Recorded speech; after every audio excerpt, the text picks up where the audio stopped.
नहमदुहु व नसल्ली अला रसूलिहिल करीम। आज आप हज़रात ने ज़हमत फरमाई और जो कुछ मेरे साथ अफजलगंज के पुलिस अहदेदारों ने बदतमीज़ी की, उसके फ़ोटोज़ देखकर आप हज़रात ने कुछ सवालात मुझसे जो करना चाहते हैं ज़रूर कर सकते हैं मैं, लेकिन पहले मैं उसकी वजाहत कर दूं। दो को कुछ 2-4 मिनट कम ही थे कि मैं नए पुल पे पहुंच गया। नए पुल पे 2 रास्ते बनाए गए हैं। 2 रास्तों पर 2 साहिबीन ठहरे हैं।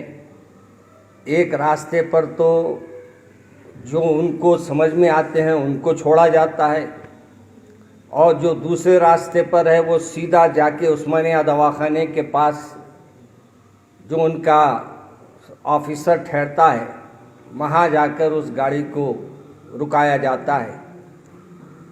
जब मेरे सामने से 2 गाड़ियाँ गुजर गई तो मैंने कहा कि देखो भाई, 3 मिनट काफ़ी है, 3 मिनट में मैं घर पहुँच जाऊँगा, मेरा घर पंजेशा में है। तो कहा नहीं, आप इधर से जाएंगे। मैंने कहा कि मुझे सब गाड़ियाँ इधर से जा रही हैं, मुझे भी उसी रास्ते से जाने दीजिए।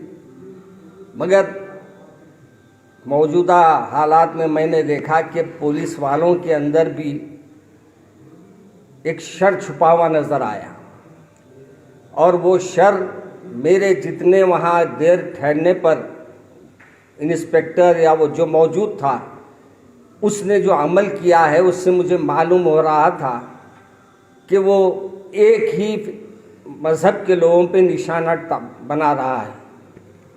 मुझे हैरत ये होती है कि ये चेक पोस्ट हमारी हिफाजत के लिए बनाए गए या हमारे से लूटम लाट के लिए बनाए गए। हमारे कमिश्नर साहब हमारे को इतनी मीठी मीठी तकरीरें करते हुए अपने तरफ मायल करते हैं, लेकिन उनके ओहदेदार जो ठहरे हैं जिम्मेदारी लेकर वो जाहिलों से भी बदतर है। और मैं जब उनसे मुलाकात करने के लिए करीब गया और जाकर मैं अपना तारुफ पेश करने की कोशिश कर रहा था तो उन्होंने मेरे तारुफ को भी सुनने से मना कर दिया।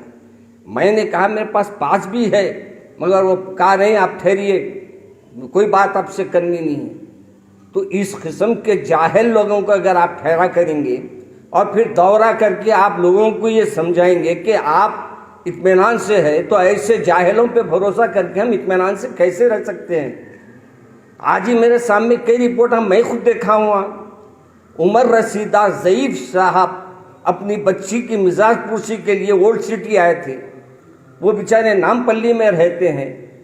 उनकी गाड़ी को पकड़ लिया गया और उनको कह रहे हैं कि आप पैदल जाइए। क्या हमारे पुलिस वालों की आँख नहीं है? नौजवान चलो है भाई, आप नौजवानों के साथ करिए। एक ऐसी उम्र वालों के साथ जिसकी उम्र बेचारों की 60 से 65 साल की है, ऐसे लोगों पे ये जुल्म। और आप हुकूमत को खुश करने के लिए, कोर्ट के ऑर्डर को बजा लाने के लिए आप ये लूटम लाट का सिलसिला जो जारी करे हैं और सिर्फ एक तबके को जो निशाना बना रहे हैं, ये तो हैरत की बात। आज मैं 2-3 मुकामात के तस्वीर मेरे पास लोगों ने भेजा, ये सिर्फ मेरे साथ हुआ है। मैं वो जो लोगों को तकरीबन लोग जानते हैं मेरे साथ जब ये अमल हुआ है तो आम पब्लिक के साथ ये पुलिस वाले क्या रवैया इख्तियार करते होंगे, इनके साथ क्या अंदाज इख्तियार करते होंगे।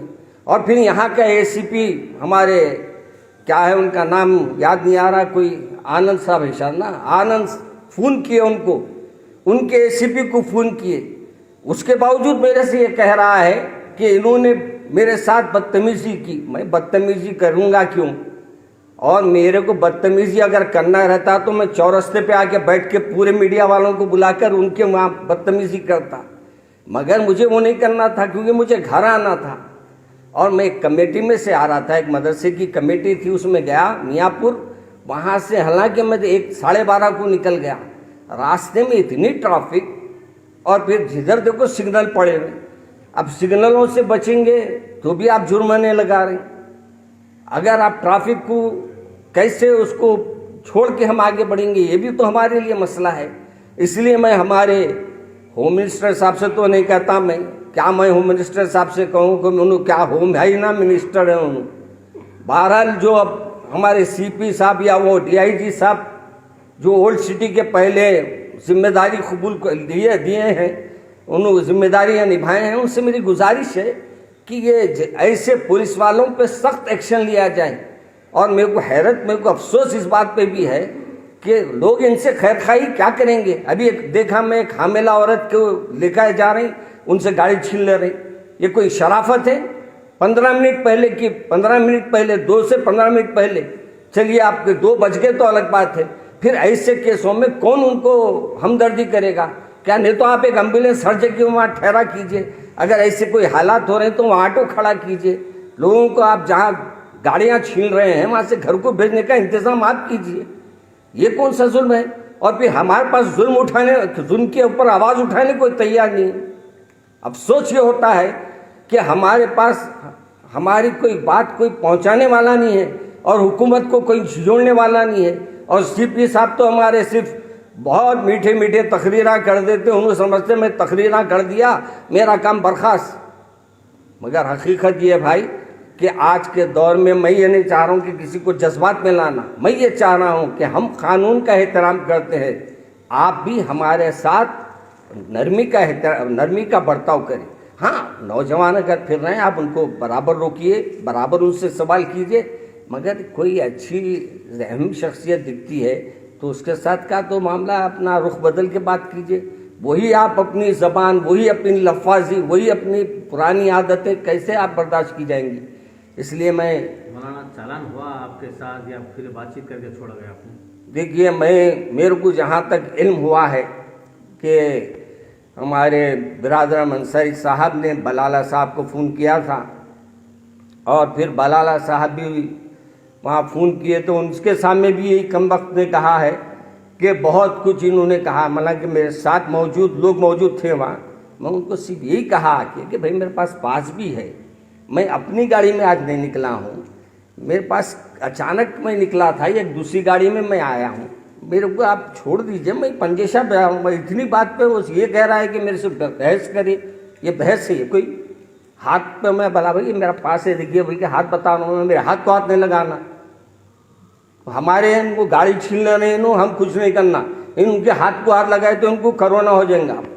हाँ, ये गाड़ियों के पैसे लूट के खा रहे हैं तो इनके ख़ानदान वालों को कोरोना नहीं होगा, इनकी नस्लें हराम में जाएंगी, मरेंगी इंशाअल्लाह। मौलाना, आपने कहा कि एक तख्ते को देखकर पुलिस पकड़ा जा रहा, तो इसका क्या मतलब, क्या ऐसा हो सकता है? मैं ऐसा महसूस किया हूँ आज, ये मेरे सामने हुआ है।